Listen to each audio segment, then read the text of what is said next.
And I'm really excited to speak on this topic today. Finding your why has been a search that I have gone through in my life for many, many years. And I'll tell you what my why is. And I use Simon Sinek. I believe that Simon Sinek, he is the founder of Finding Your Why. He did a TED Talk many years ago on your why. And it was so compelling. It's one of the most watched TED Talks ever. So if you haven't seen it, you should check it out. And he talks about the fact that if you start with why, everything else gets easier, because you're starting from the core reasoning, the core drive within yourself. And when we talk about getting into flow state, getting into high performance, things like that, really having the proper motivation and understanding what drives you is the essence of it. So my why, I went through this process. Simon Sinek has a handbook that you can use, and you can go through this process. And I've done it with teams. I actually use this constantly when I'm coaching businesses, because you can in fact begin to filter out those that you would do business with and those that you won't, just by knowing your why.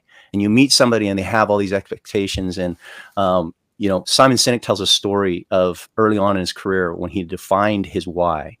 And he doesn't give the name of the company, but he met a very, very large company that wanted to bring him in and do coaching for their team and discover their why.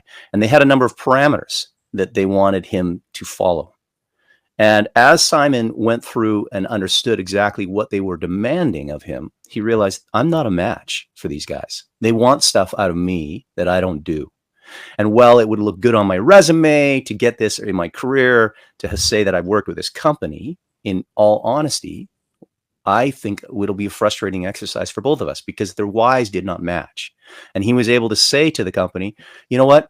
I see what you're doing. It's not exactly what I do, but here's a guy I know that can help you. And he referred them to a friend that was able to help them. And he was able to avoid causing problems by taking on business that he doesn't like. And if you think about that, if you think about not just business, but in your life, your personal friendships, things that you have going on, think about the times when you've invited somebody into your life, or you've worked with somebody and you realize down the road, whoa, we should not have worked together, or man, we shouldn't be friends.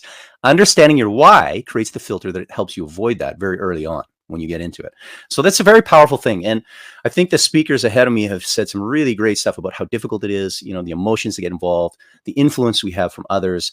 We are, as humans, we're pack animals. We're born and raised by families that take care of us, because we literally cannot take care of ourselves. When we are born, left to our own devices, we will die. Our livelihood, our ability to continue and exist, is utterly dependent on those who are around us taking care of us. And as a result, it creates a very difficult dichotomy for us to overcome. We're born with a survivalistic brain. And this is where the emotions come in, right? And so our reactions, our emotional software that tells us what's going on, the fear, the anxiety, the sadness, the loneliness, all of these things are alerting us to our surroundings so that we can survive it. And that's important. Survival is important. And our amygdala, which is the trigger for fear, and kind of all of the, your brainstem is right back here. And so it's the first part of your brain that interacts with the world around you. So anything that's new, anything that's different, it ignites. And if you have not learned to move beyond survival, you're living in the default mode, which is survival mode, and you're not really engaging the prefrontal cortex, which is the higher function of your brain. You're unable to access your higher learning, your capacity to really generate and do good things. And so how do you calm your fear? That's kind of the first step that I would go to when discovering my why. I would say, what do I need to do to get rid of the fear? The fear of disappointing those that love me, the fear of failure, the fear of success, the fear of, you can go on, right? We all have a list of our fears. And I had an interesting experience when I was in college in dealing with fear and seeing the power of it and seeing the power of overcoming it. I used to take people rappelling all the time up in the mountains, and we would go back and go to these cliffs, and we did pretty rustic stuff. It was I'm a Gen X guy, so we didn't follow safety procedures like they follow nowadays. We were pretty loose, and we would get people up there, and as we would drive up on the weekend with a crew of people, there was always some new ones. There would be somebody that was scared, and it was usually the person expressing their fear was a woman. And she would be talking about, I'm scared of heights. This is challenging for me. I don't trust the equipment. She might even cry, right? She might cry on the way up there because it's overwhelming. We're going to drop off a cliff on a piece of rope. And there would always be, not always, but very frequently be another person, and it was almost always a man. In fact, I can't remember a time when it wasn't a man. And he would be talking very boldly, bragging. I love this kind of stuff. I'm an adrenaline junkie. Really, I just have no fears. And just the bravado of what this guy would be saying would be just kind of hilarious watching, just trying to say, hey, I'm good at this. And then we'd get to the top of the mountain and we would help the woman that was struggling. And we'd say, hey, it's okay. It's okay to be scared. This is a scary thing. And the equipment's good. And we'll show you how to do everything. We want you to just come. And if you don't want to go, you don't have to. It's fine to back out. But just come and check it out. And if you want to go, we'll help you. And almost always, that woman would end up rappelling down a cliff for the first time through great fear. Great fear. So a real act of bravery, and love it. Absolutely love it. And then the man who had been talking so bold almost always would fake an injury. Oh, I threw my back out coming up, or say he's feeling sick, some reason, get out of going. Or he'd end up going. And I can't tell you how many times I ended up rappelling down parallel to this person that was stuck on the cliff, weeping with fear, saying, why did I do this? I'm so scared. And so overcome with fear that this experience that was meant to be enjoyable was now an utter catastrophe and something that was terrifying for this person. And so we would go down and take this person down, and we would never see that man again. And I tell you this for two reasons. One, we overcome our fears by the help of others. It's most easily achieved when you have a fear that is blocking you by enlisting the people around you so that they can help you move through it and understand that you have the capability and spot you where you don't. And that is what we do. But often in our fear, we retreat to isolate to ourselves. And when we're in isolation, we do not have the power to do anything other than survive. And so what do? We retreat like that guy. We play like we're injured. We act like we're sick. We default and we step away from an opportunity that could be good because we're scared. And what I suggest is surround yourself with people that will help you in those moments of fear, because they're there, they're real, and learn to calm it. Learn to say to yourself, hey man, I know I'm scared here, but this is an opportunity. And when you begin to understand that it's an opportunity, you can metabolize that fear and turn it into excitement, because the amygdala chooses what hormones to pump into your body based on how you interpret the situation in front of you. So if you're interpreting fear and a challenge, you're not going to embrace the challenge as excitement and overcome it with creativity. You're going to embrace it as a danger and face it with habitual behaviors that are out of your control. Not the ideal space to be acting when you want to figure out your why. Your why is that driving force that brings things to you. So I also worked with a company. I'll give you an example of what the why does. I worked with a company at the beginning of 2020, and this was a furniture design company. They created custom office solutions for the likes of Google, Facebook, Netflix, Apple. They did these custom design things that were really incredible, right? Well, 2020, it was funny. We worked on their why in January of 2020 for this company, and they used it to develop a method of understanding who their ideal client was, who they wanted to work for, and how they would do that. And then COVID hit. And as you know, with COVID, everyone went home. And so these people designing custom office for spaces were in jeopardy. They were terrified of what the future held for their company. And yet this team had so clearly defined their why and had some good communication tools in place that now they were able to work within the boundaries of their zone of genius. And while faced with what many figured was an insurmountable challenge, because they thought, this is the end of our business. Nobody's going into the office.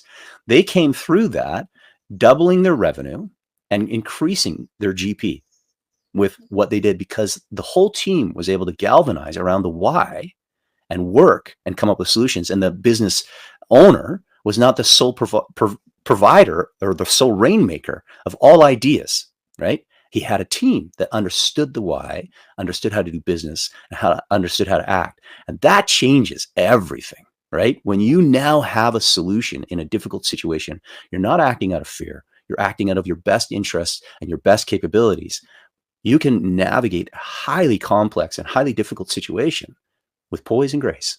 That's what these guys did. It was really an incredible thing. The other thing that happens to us, because we are such a group of pack animals and we're raised by others, and I think that Birdie mentioned this. He said, the influence of our parents, the loved ones that are around us, can often distract us from what our why is. So once you've settled your fear, you have to be able to differentiate yourself and your wants and your needs from the others that are around you. And this is an emotionally based thing that you face. So what do? How do you break free of those feelings of shame, those feelings of the need to capitulate, those feelings of desire to either please the people that you love, or sometimes people will sense everybody wants me to do this, but I want to be my own person and I'm not going to do that. And you might even step away from something that everyone sees as your best calling because you want it to come from yourself, and you're unable to see within yourself out of your dysfunction of who you are as we grow up. We all have this, right? And so the thing with this is when you can learn to hold what's good within yourself, separate from what everybody else is telling you, when you can really hold it, then you begin to understand how to do this. And I think the difficult part of learning to really build up your why and step into your zone of genius is the fact that we as a society kind of suppress our emotional beliefs, and we don't want to seem braggadocious. We don't want to seem out of line. We don't even want to really be noticed when it comes to big groups of people. We want to kind of sit and fit in the normal, because if your head pops up, you could get whacked, whack-a-mole kind of idea, right? And so we hide who we are from ourselves and from others. And the way to get past that is, first of all, listen to your internal dialogue. What do you say to yourself when you're in trouble? What are the words that you use? Are they kind? Are they supportive? Are they helpful?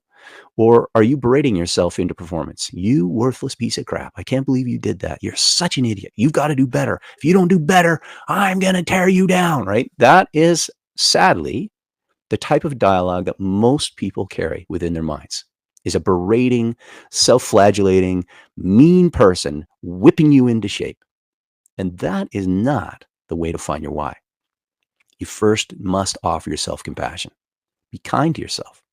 Treat yourself like you would treat a child that you love. Say the nice things that you need to hear to lift yourself off the ground when you're in trouble, to give yourself a cheer when you need that extra support.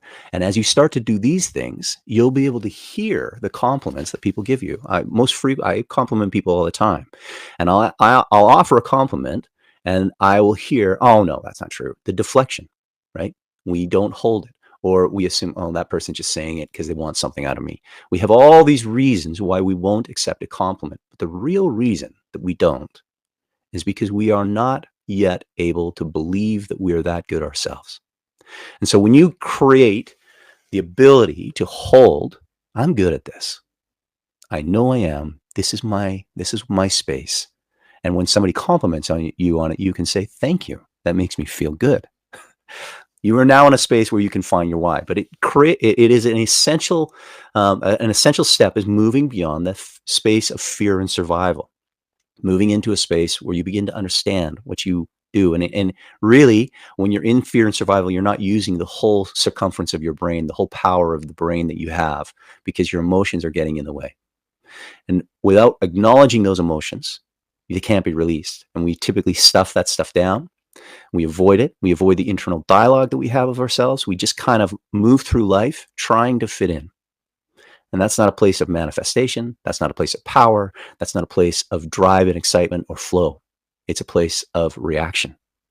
And that, sadly, is the place 80% of people live. They live in this space where they are reacting to the world around them. They're saying to themselves, "What do I got to do to survive till tomorrow?" Whereas when you're living in the place of your why, you have a guiding compass in front of you and a rudder to drive you toward that place that you want to go. That's a powerful, powerful thing. I would recommend, if you haven't done it, to really delve into this, finding out what your why is. It took me several years to get to where I wanted to know, where I was able to even articulate what my why was, because I was so caught up in all the things that I've mentioned, in the fear, the need to fit in, all of that stuff, that it was very hard for me to separate what I believed and what I wanted from what I thought others expected of me. So if that's the place you're in, um, you got some work to do, and that's okay. Because Harvard did a study a number of years ago, and they said they asked people how if they knew their emotional palette, they knew what they're feeling, what's going on, and 95% of people believe that they know what's up. They're like, yeah, I know how I'm feeling. I know if I'm angry. I know if I'm sad. I know if I'm, feeling good. That's what people believe. The truth is that only about 10% of people actually know their emotional state. Isn't that incredible? We have, as a society, suppressed our own emotions for the comfort of others because we've been trained to keep a stiff upper lip. I had trouble with saying that. We're trained to do that, right? Stiff upper lip, ignore the feelings, don't show anger, don't show. These are the things that we do in a survival-based society. In times of war, you do not let your enemies know how you're feeling. That's a possible way that they could attack you. But we're not talking about war here. We're talking about thriving. We're talking about next level stuff. In this space, you want to be able to show your feelings. You want to be able to access them. You want to be able to pay good attention to them because they are your supreme guides. They're your first level of sense of what's going on. And suppressing them is like choosing to be blind, or choosing to be deaf, or have no sense of smell or touch. That's what we do when we limit ourselves from not feeling these emotions. And it really does inhibit our capacity to see opportunities, to know what's right for us. And so taking this on and learning to become powerful and understanding what your why is requires some internal cleansing, some internal really drive to figure out and unveil what's behind those years of trying to hide and fit in. It's not about fitting in. It's about becoming you. And that's a very different thing than what most of us do. I would say 80% of people, right? The 80-20 rule. 80% of people just remain in survival. And then you get those few that will rise above it. It takes work, but it's sure pleasurable work to figure out. But there's some really, really difficult things that you have to do. And I say that one of the key things in finding your why, the last point that I would make, is looking to the greatest challenges of your life. What are the things in your life that have utterly just knocked you down to your boots? And you're here still. You might be in that space right now. And if that's the case, if you're in that space, I want you to change your mindset of thinking, when will this end? How can I survive this? Will I get through this? And I want you to think, if I survive this, I will have uncovered one of my greatest talents in my life. The ability to get through this and come out on the other side is revealing for you your greatest resources within yourself. And when you begin to delve into that and understand what that is, that's your why. That's what makes you drive. That's what makes you go, because you can feel now, this is the gift I earned that's helped me survive this great challenge. And you can enhance that gift and use it to thrive, not just to survive. And I think the why is really all about moving from a space of survival to thriving. That's my take on it. I don't know if there's any questions or anything like that, but I sure appreciate this opportunity to come here and to speak with you and to share my perspectives on how you find your why. And I would recommend doing it for everyone. It's a deeply powerful process. Thank you for your time.